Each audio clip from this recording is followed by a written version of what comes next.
لله الحمد لله نحمده ونستعينه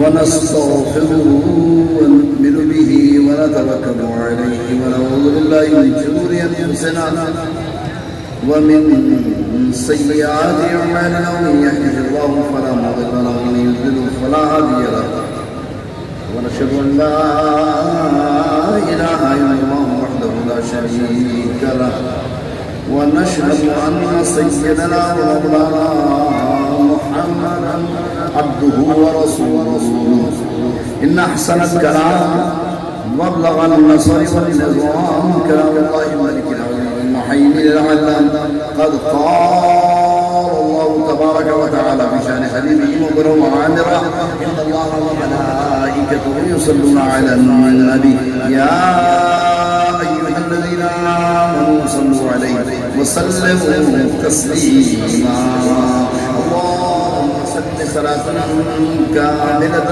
وسلم سلاما دائما تحل به العقد وتنفرج به الكرب وتقضى به الحوائج وتنال به الرغائب وحسن الخواتم في كل لمحة والنفس يستصغر ظلماء وجهه الكريم وعلى آله وصحبه وبارك وسلم بسم الله الرحمن الرحيم إن الدين عند الله صدق الله مولانا العظيم وبلغنا رسوله النبي القوي الامين ونحن على ذلك من الشاهدين والشاكرين والحمد لله رب العالمين. الحمد والصلاة قرآن کریم و فرقان حمید کی اس آیہ کریمہ کی تلاوت گزشتہ چند شبہائے مبارکہ سے آپ کے سامنے کرتا رہا ہوں کہ اللہ کے نزدیک اگر کوئی دین ہے تو وہ دین اسلام.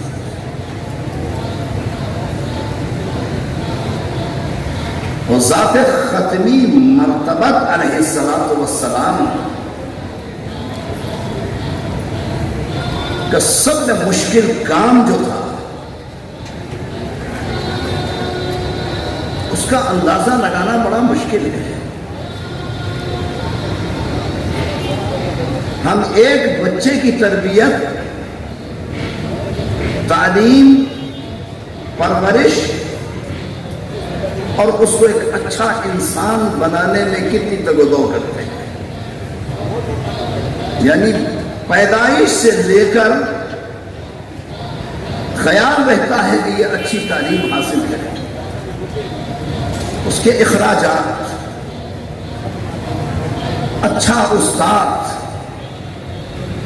اچھا مدرسہ، اچھا اسکول،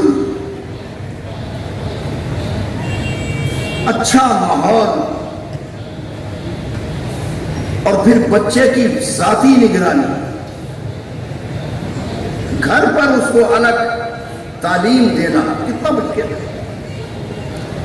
اس پر بھی یہ یقین نہیں ہوتا، اس پر بھی یہ اعتماد نہیں ہوتا کہ بڑا ہو کر وہ تعلیم، وہ پرورش، وہ تربیت، وہ اس کی اصلاح کا جو کام کر رہا ہے اس کا نتیجہ کیا جائے. ایک بچے کی تعلیم، ایک بچے کی پرورش ہے کہ جس کی پرورش پر لاکھوں روپے خرچ کرنے کے بعد اعتماد اور بھروسہ نہیں ہوتا کہ وہ اچھا انسان معاشرے میں بن کر آگے چلے گا یا نہیں. جائے کہ قوم کی اصلاح، اور قوم بھی وہ جو دنیا کے اس متمدن ماحول میں سب میں تاریخ ترین خطے عرب ہے، جہالت، قومی عصبیت، قتل و غارت گری، شراب نوشی، قمار بازی، جوا اور سٹا،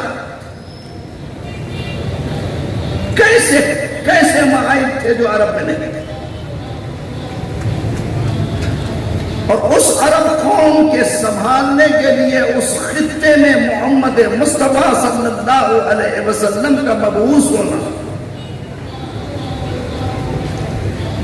روم میں اگر آتے تو اور تھا, ایران میں اگر آتے تو اور ماحول تھا. عرب گرا ہوا ماحول, گری ہوئی قوم, گری ہوئی معیشت, گری ہوئی معاشرت, گرا ہوا طبقہ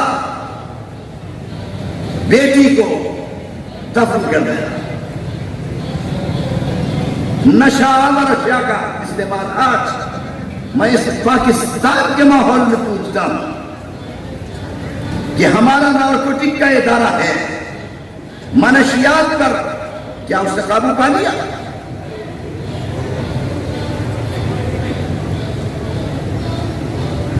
منشیات کا کاروبار ایوان اقتدار سے نیچے تک ہو رہا ہے. بڑے بڑے مگرمچھ اس میں بیٹھے ہیں. کس کی مجال ہے ہاتھ ڈالتے ہیں؟ شراب کا لائسنس عام لیا جاتا ہے. نئے سے نیا نشہ ہمارے اس معاشرے میں 67-68 برس سے جو ہے رگ میں جا چکا ہے.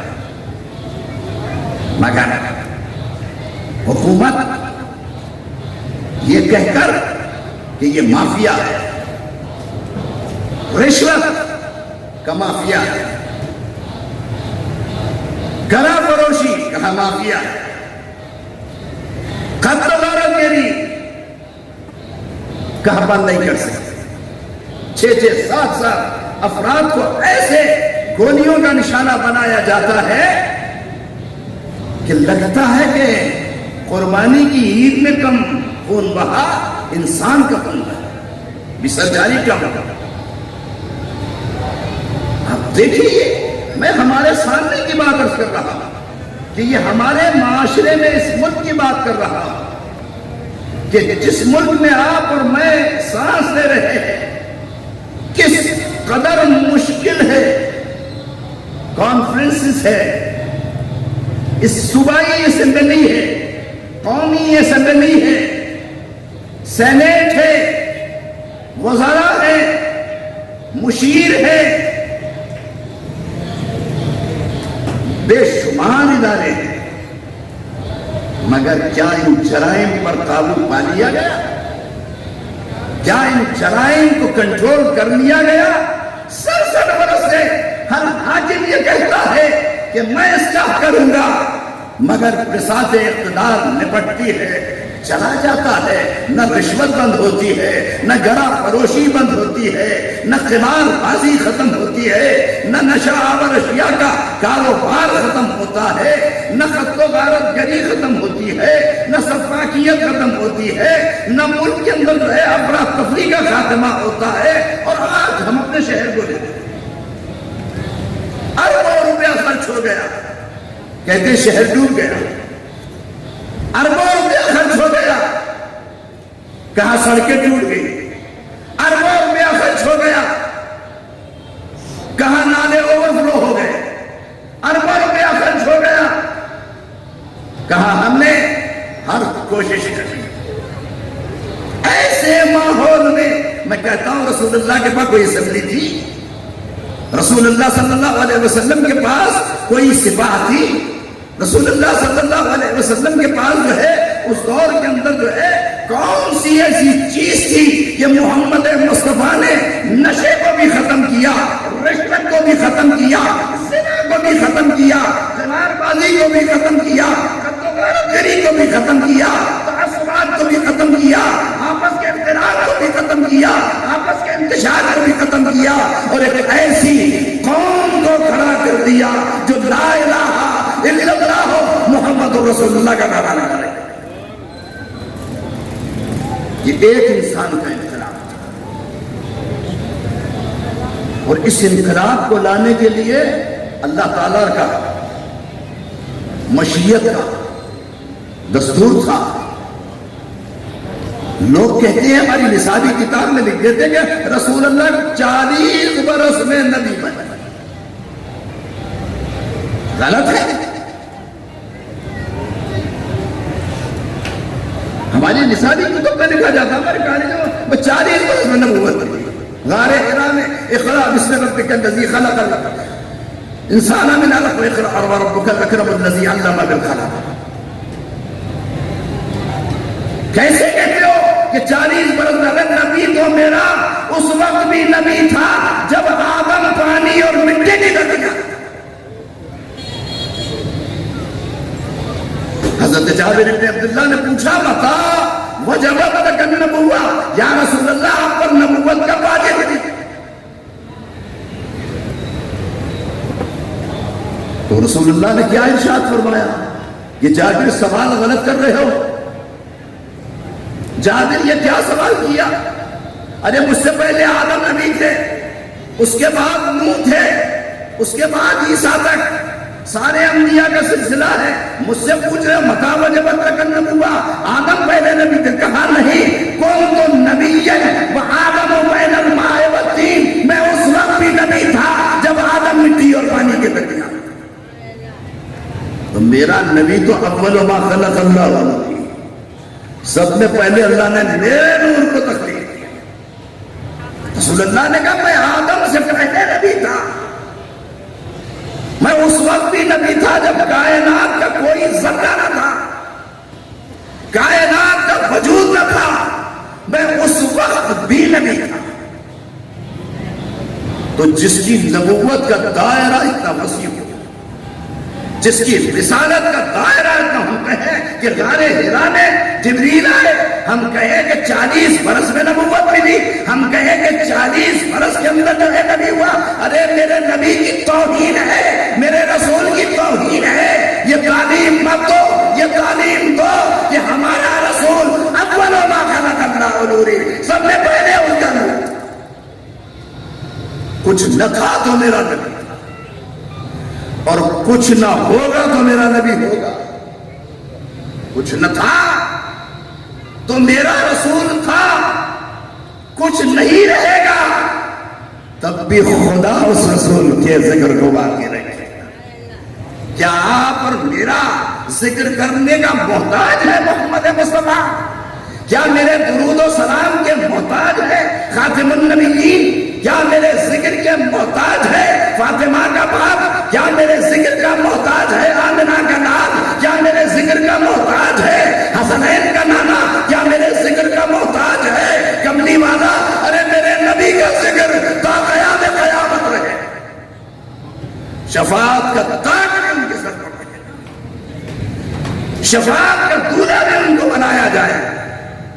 تو جب وہ نبی اور اس نبی کی نبوت ایسی ہو تو اللہ تبارک و تعالیٰ کی مشیت نے کیا کیا کہ 40 برس تک کہا یا رسول اللہ ٹھہرے رہو,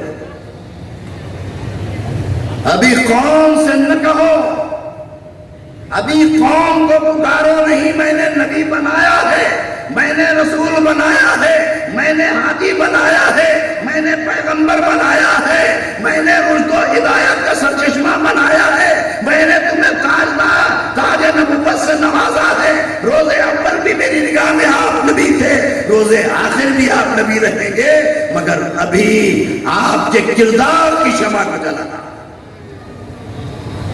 40 برس تک مکے کے اس جاہلیت کے ماحول میں میرا رسول اپنے کردار کی شمع کو روشن کرتا رہا. قوم نے کیا کہا؟ یہ صادق ہے. قوم نے کیا کہا؟ یہ امین ہے. قوم نے کیا کہا؟ یہ سچا ہے. قوم نے کیا کہا؟ یہ امانت دار ہے. اور جب صداقت اور امانت غیروں نے کہی, یہاں ایک جملہ عرض کروں کہ اللہ کو نبی بغیر کتاب کے منظور تھا, کتاب بغیر نبی کے منظور نہیں تھی. جو لوگ کہتے ہیں قرآن کافی ہے, جو کہتے ہیں قرآن سے ہم سمجھ لیں گے, جو کہتے ہیں قرآن ہمارے پاس ہے, میں کہتا ہوں قرآن میں جو کچھ ہے مانتا ہوں, رتبہ یابس ہے. مگر هو الذی بعث فی الامیین رسولا منهم یتلو علیہم آیاتہ وَيُعَلِّمُهُمُ الْكِتَابَ وَالْحِكْمَةَ وَيُزَكِّيهِمْ إِنَّكَ أَنْتَ الْعَزِيزُ الْحَكِيمُ سورہ جمعہ وہ ہے.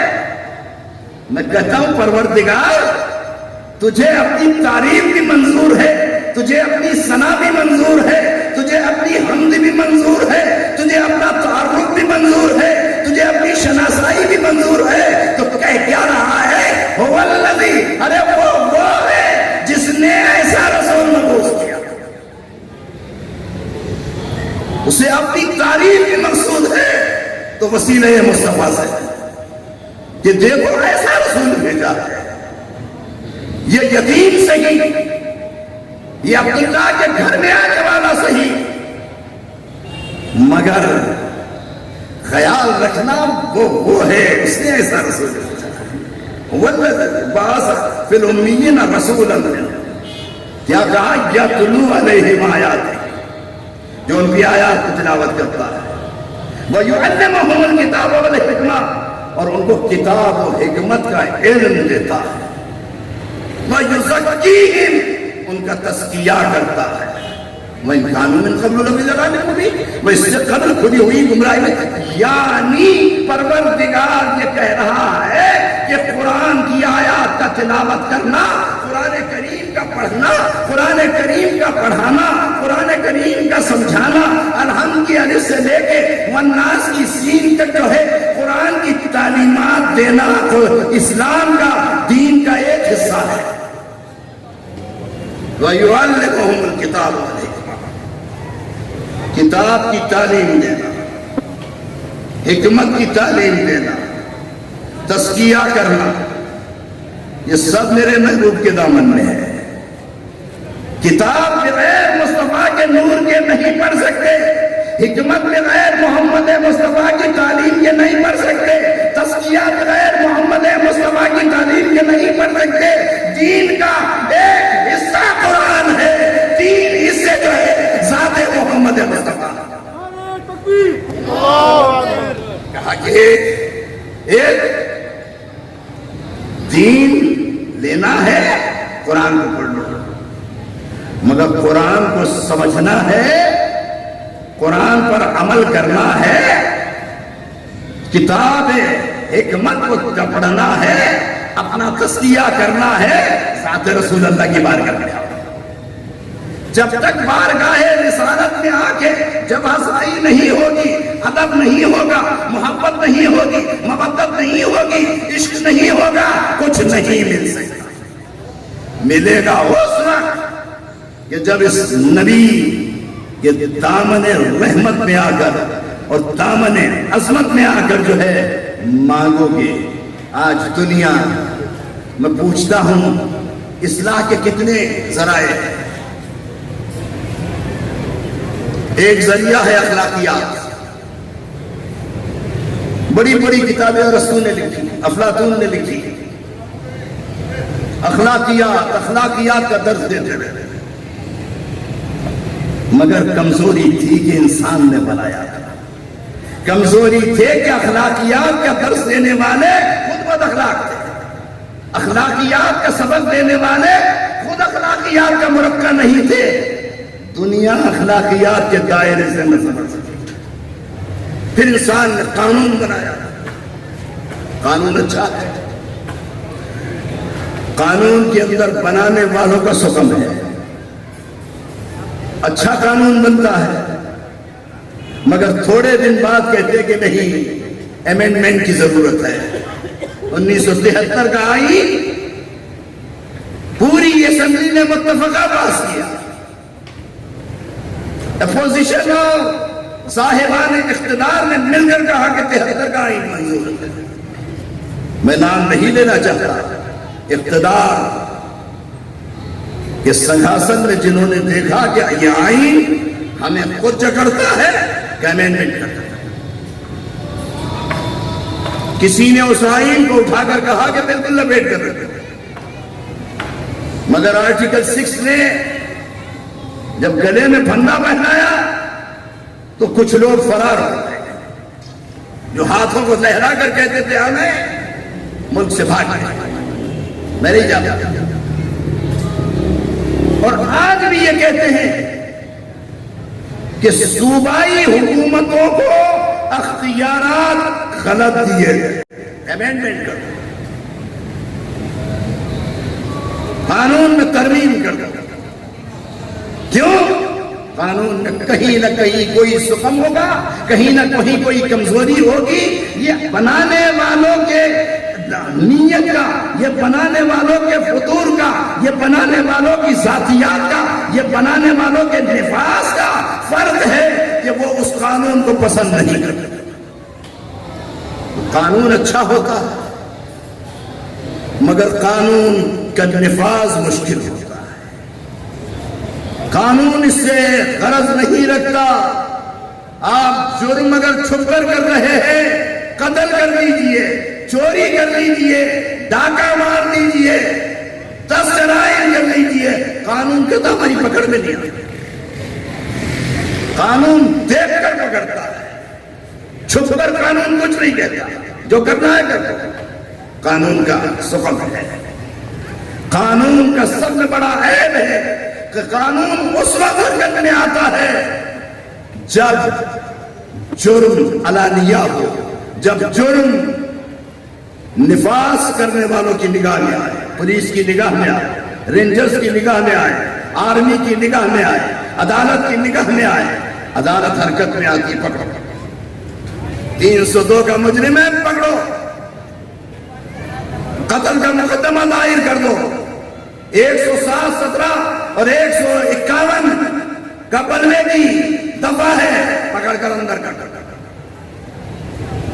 مگر قانون اس وقت حرکت میں آتا ہے جب بلوا ہو جائے، قانون اس وقت حرکت میں آتا ہے جب جرم ہو جائے۔ مگر تیسرا نظریہ دین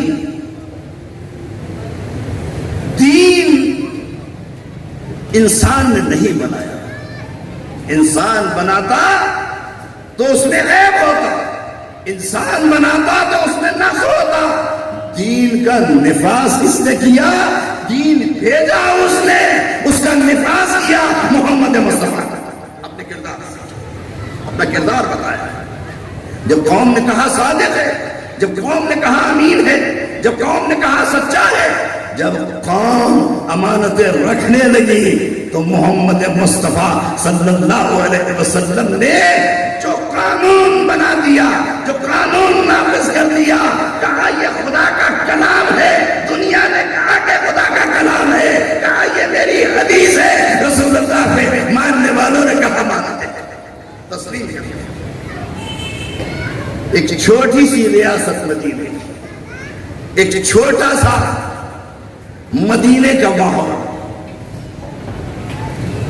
کتنا ستھرا تھا۔ شراب کی ممانعت کا حکم آیا کہ لا تقربوا الصلاۃ وانتم سکارا، نماز کے قریب نہ جاؤ جب تم جو ہے نشے کے عالم میں ہو۔ اور اس کے بعد آخری حکم جب آیا کہ کل مسکرات حرام، ہر نشاور چیز حرام ہے۔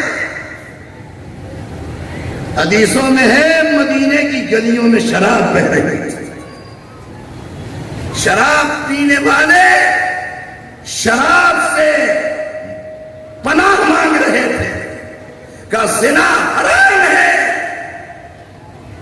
نوجوانوں نے کہا یا رسول اللہ ہم آپ کا حکم مانتے ہیں کہ رشوت حرام ہے، الراشی والمرتشی والرائش کلاہما، رشوت لینے والا اور رشوت کی دلالی کرنے والا۔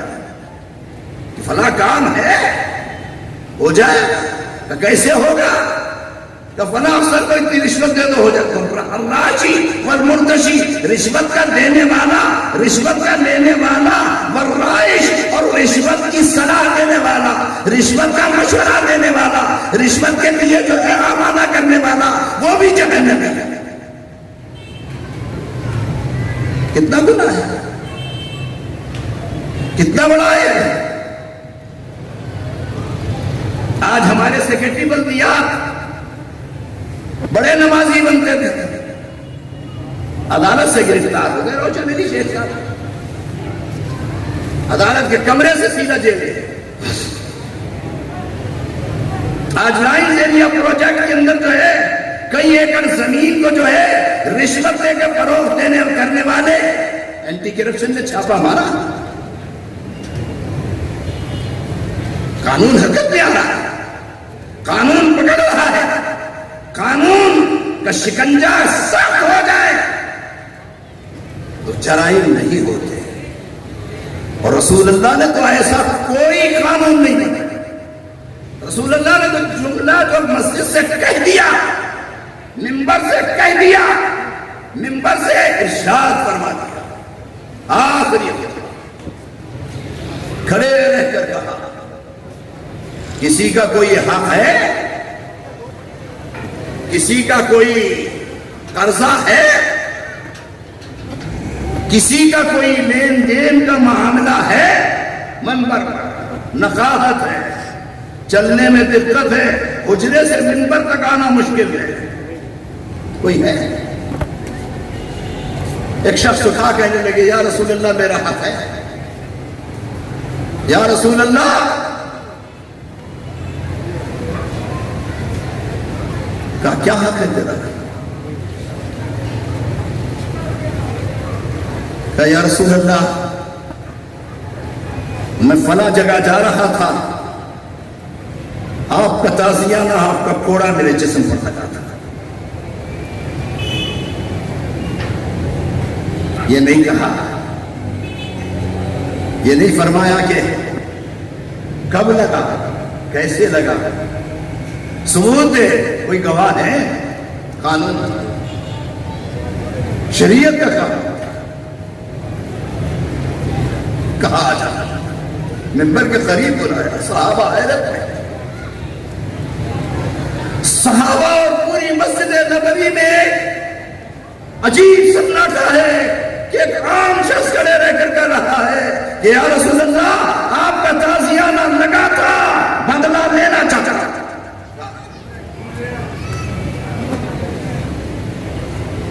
گھوڑا دیا کا مارنے کا نہیں یا رسول اللہ، جو گھوڑا آپ کے ہاتھ میں تھا وہ مانگا، وہ گھوڑا۔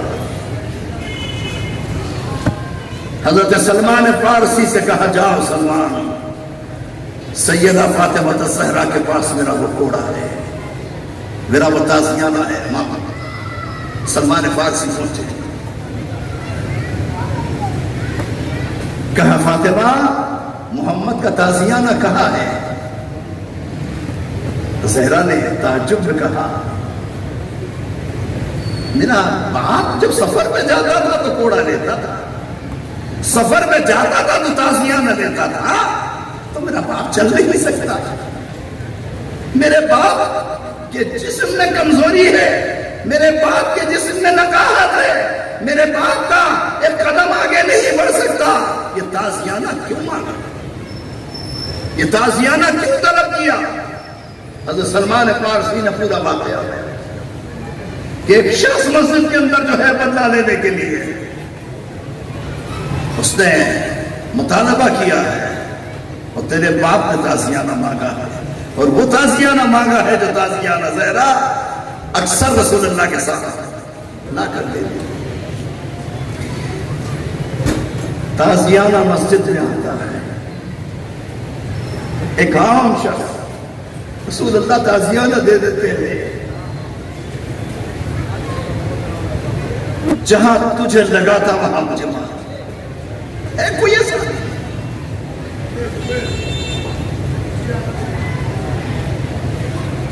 کوئی وہ خاتم النبیین جس کے پیروں کے دھوبن کو جبریل امین اپنی آنکھوں سے لگاتے کلے تازیانہ مار کر یا رسول اللہ اس وقت میری پیٹھ برہنہ تھی، میرا کرتا میرے جسم پر نہیں تھا، آپ اپنے جسم سے کرتا اتاریے تو میں بدلہ لوں گا، تازیانہ مانگوں گا، مگر کرتا اتر جائے، آپ کا جسم کرتے سے باہر آ جائے تو تازیانہ مانگوں گا۔ رسول اللہ ایبا کو کھولتے ہیں اور ایبا کو کھول کر کہتے ہیں لے بدلہ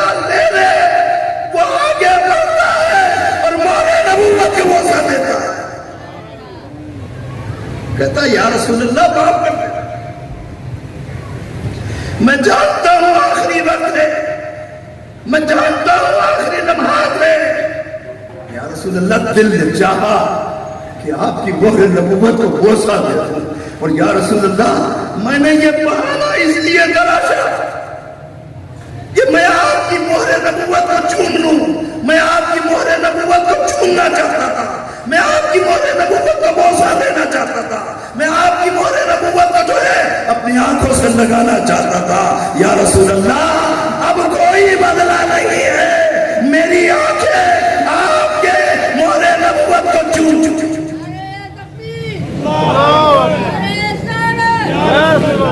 بس عزیزان گرامی،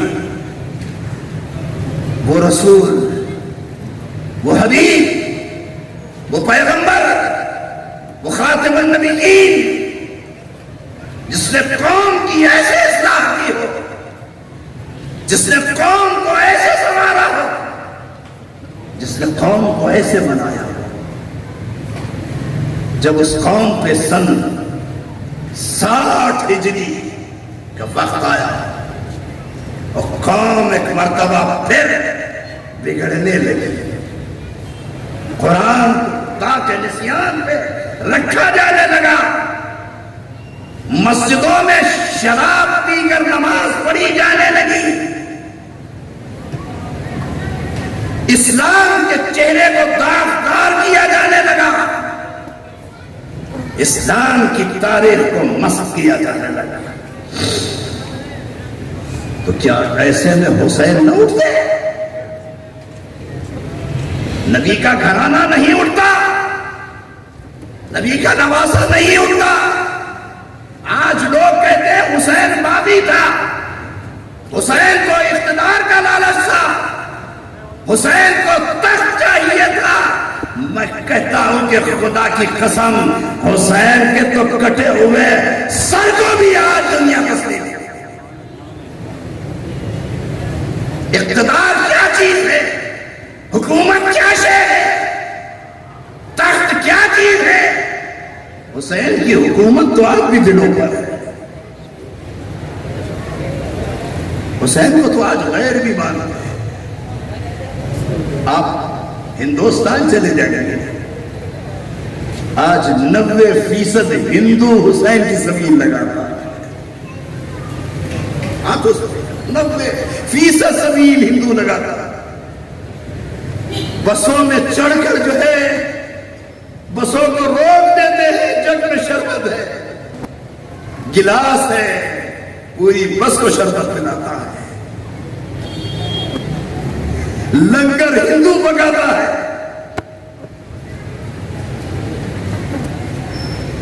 اور اسی لیے ماتھر کہتا ہے میں ہندو ہو کے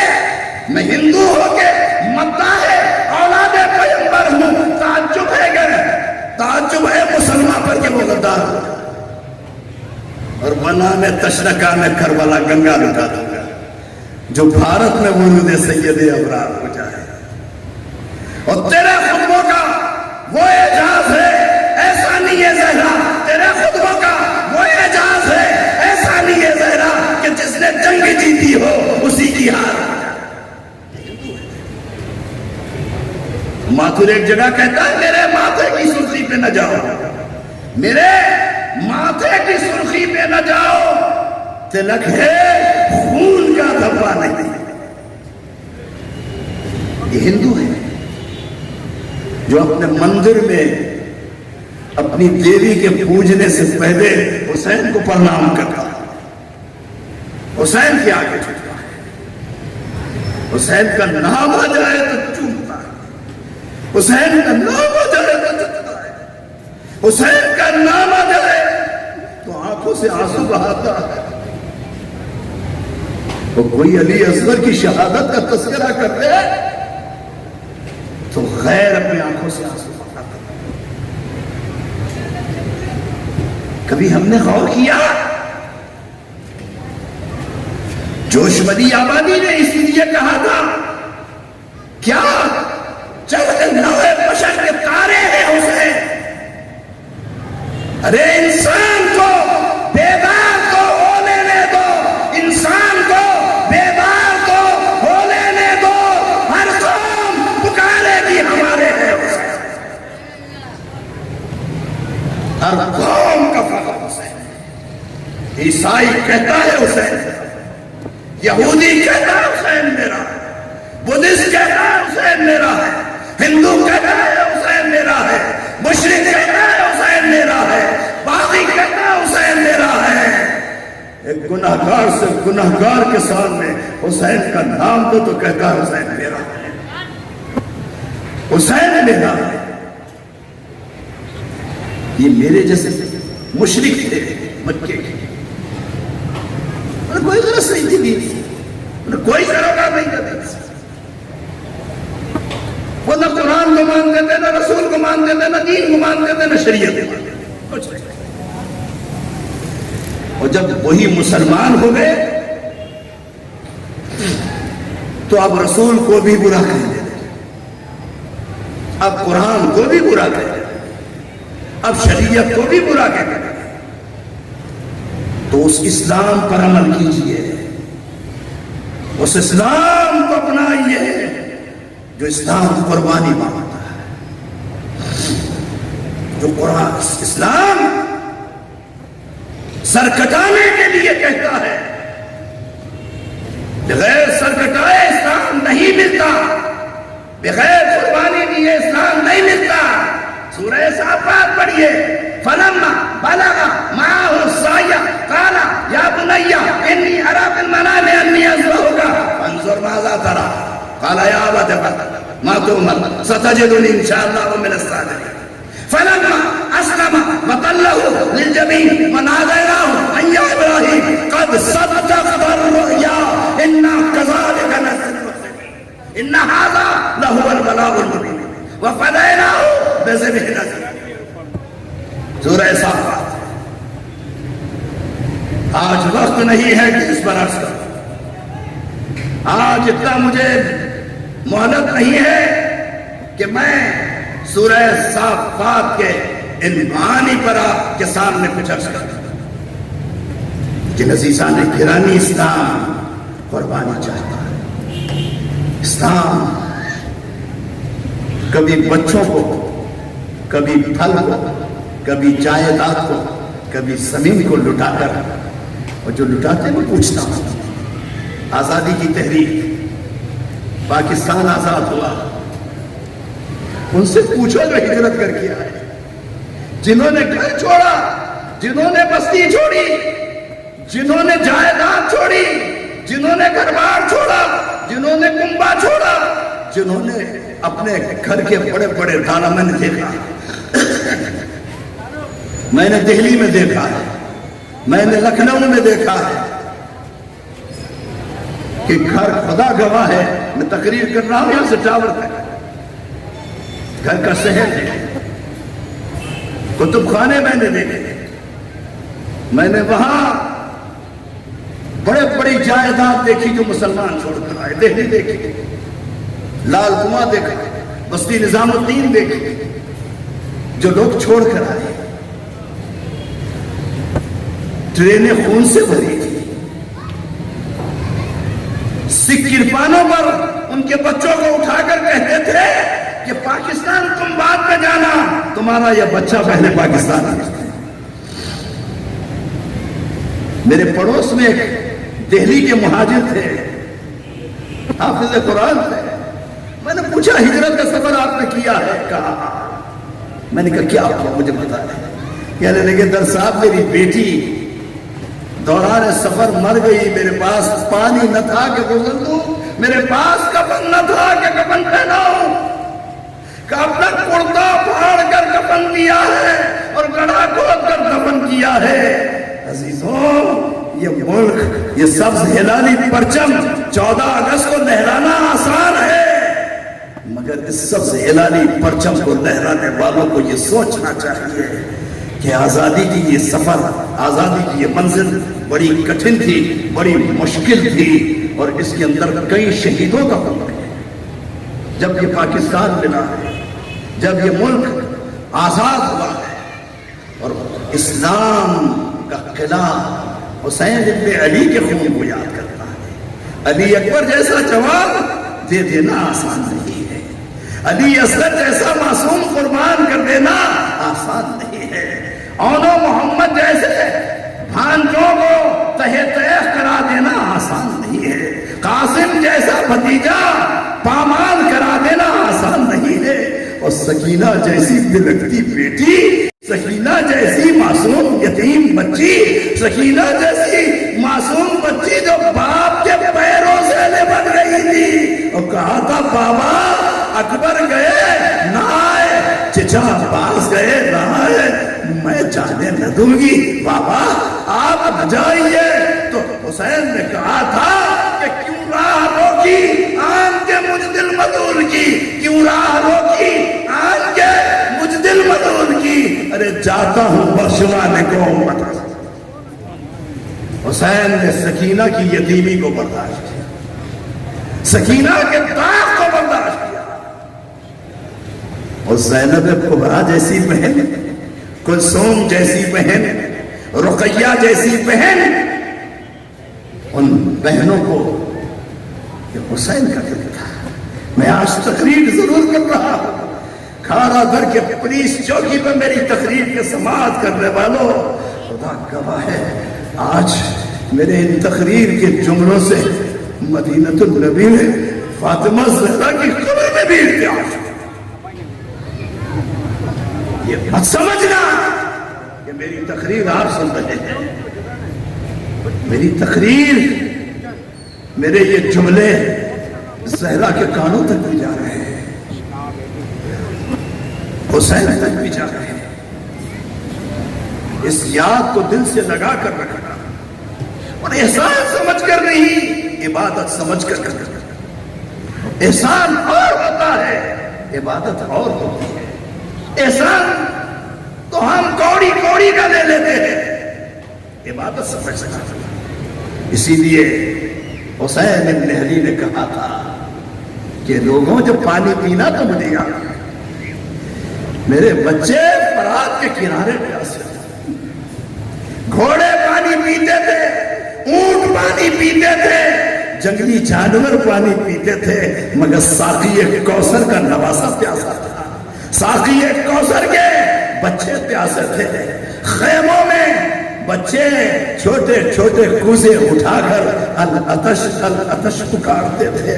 میرا بیمار سید سجاد بیمہ بستر پر کروٹیں لیتا تھا، میرا علی اصغر شہربانوں کی گود میں ہمک کر جو ہے ماں کے رخساروں پہ اپنے ہاتھ کو لگاتا تھا، ماں سے پانی کا طلبگار تھا۔ عزیزوں، کربلا کا سفر بڑا مشکل ہے، کربلا کی واردات بڑی مشکل ہے، کربلا کو آسان نہ سمجھنا۔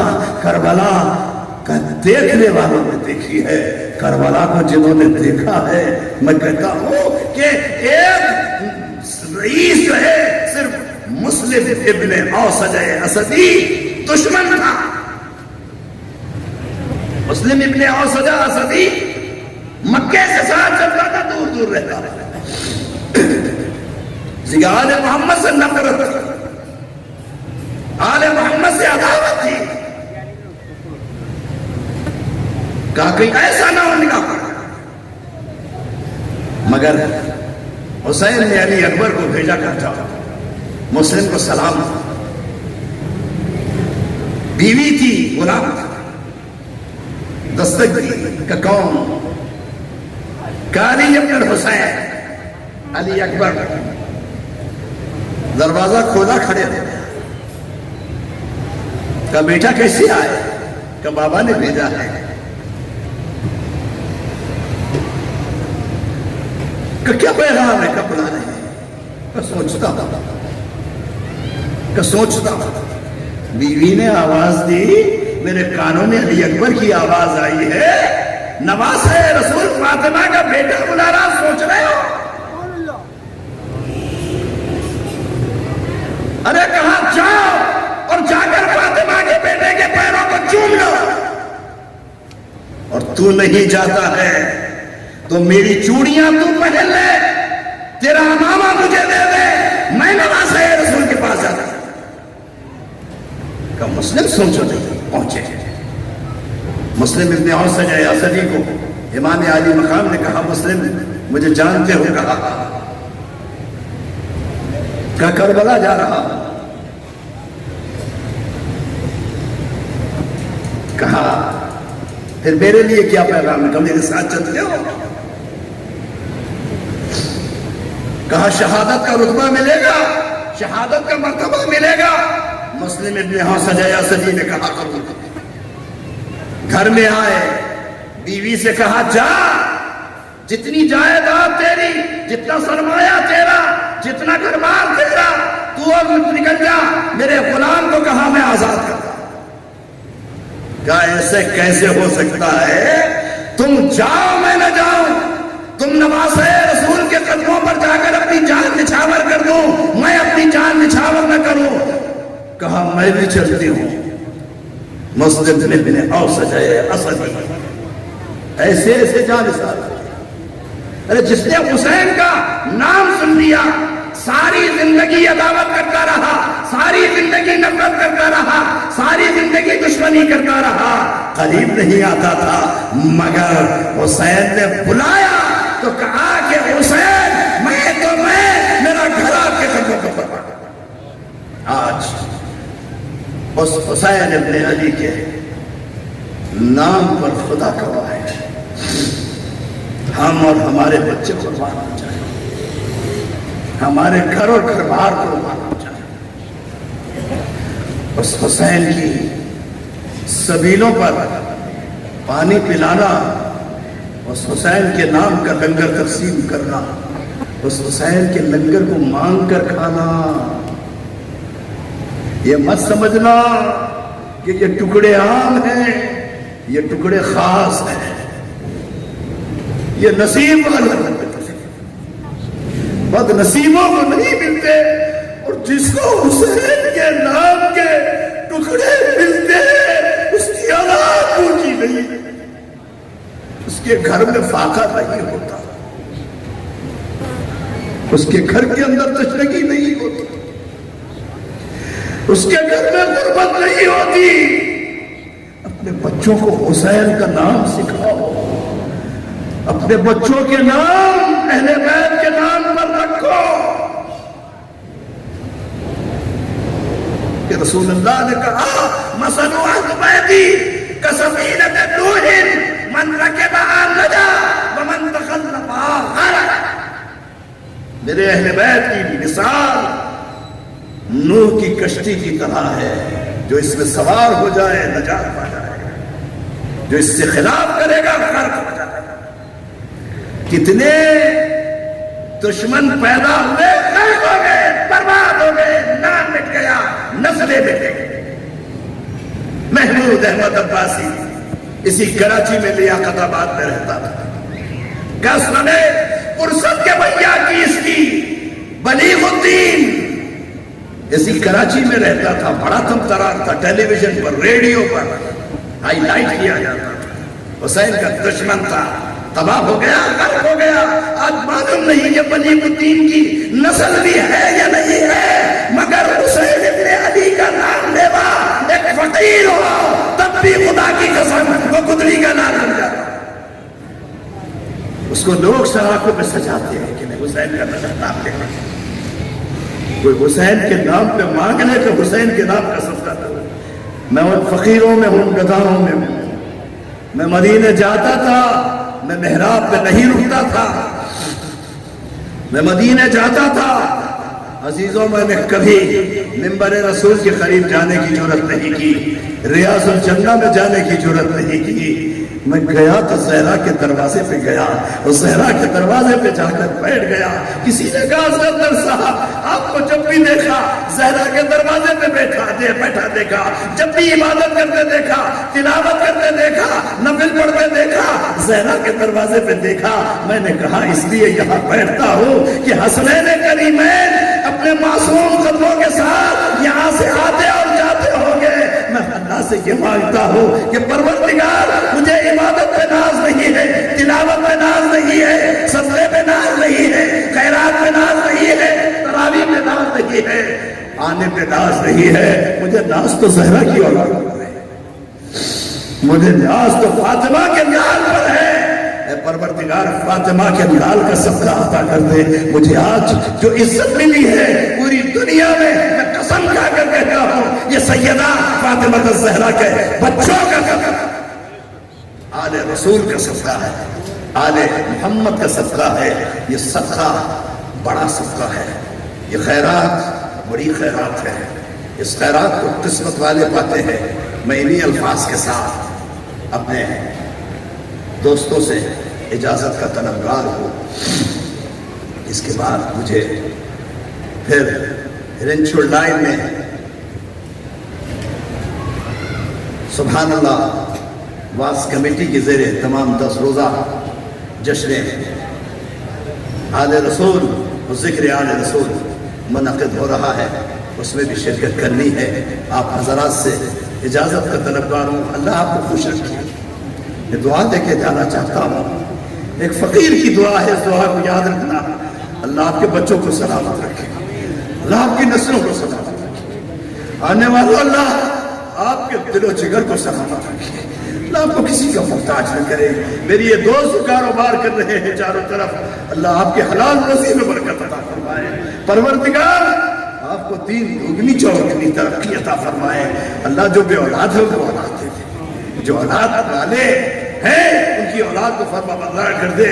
پروردگار جو اولاد نرینہ کے طالب ہے، جو وارث کے طالب ہے، پروردگار علی اصغر کے صدقے بیٹا عطا کر دے، علی اکبر کے صدقے بیٹا عطا کر دے، اور پروردگار جن کی بیٹیاں ہیں زہرا کی بیٹیوں کے صدقے جو ہے وہ زہرا کی بچیوں کے صدقے انہیں آباد رکھ۔ اور اے پالنے والے جو تیری بارگاہ میں مانگنے والے ہیں، پروردگار ہمیں نہ دیکھ، تیرے محبوب کی آل کے دروازے کو دیکھ کہ تیرے محبوب کی آل کے دروازے میں بیٹھے ہیں۔ اے پروردگار یہ راستہ صحیح، یہ چوک صحیح، یہ گزرگاہ صحیح، مگر دیکھ اس گزرگاہ پر ہم آخرت کی گزرگاہ کو تو تلاش کر رہے ہیں، ہم حسین کی گزرگاہ کو تلاش کر رہے ہیں۔ اللہ پروردگار ہمارے کھارا در پولیس چوکی کے جوانوں کی بھی حفاظت کر، جو اس مجلس کو ہر سال ٹریفک پولیس ہو یا ہماری ریگولر پولیس ہو یا ہمارے خفیہ اداروں کے اہلکار ہو، جو اس مجلس میں آ کر اس کی حفاظت کا ذمہ لیتے ہیں، اللہ ان سب کی حفاظت کر، اس ملک کی حفاظت کر، پاکستان کو محفوظ رکھ، کراچی کی گلی گلی کوچے کوچے کو سلامت رکھ، کراچی کے بچے بچے کو سلامت رکھ، نہ صرف مسلمانوں کی حفاظت فرما، اے پروردگار غیر مسلموں کی حفاظت فرما، وہ بھی اس ملک کے رہنے والے ہیں، وہ بھی ہمارے اس وطن کے رہنے والے ہیں، ان کے دل میں بھی حب الوطنی ہے۔ اے پروردگار جتنے کلمہ گو ہیں ان کی حفاظت کر، جو کلمہ گو نہیں ہیں ان کی حفاظت کر۔ والسلام علیکم ورحمۃ اللہ۔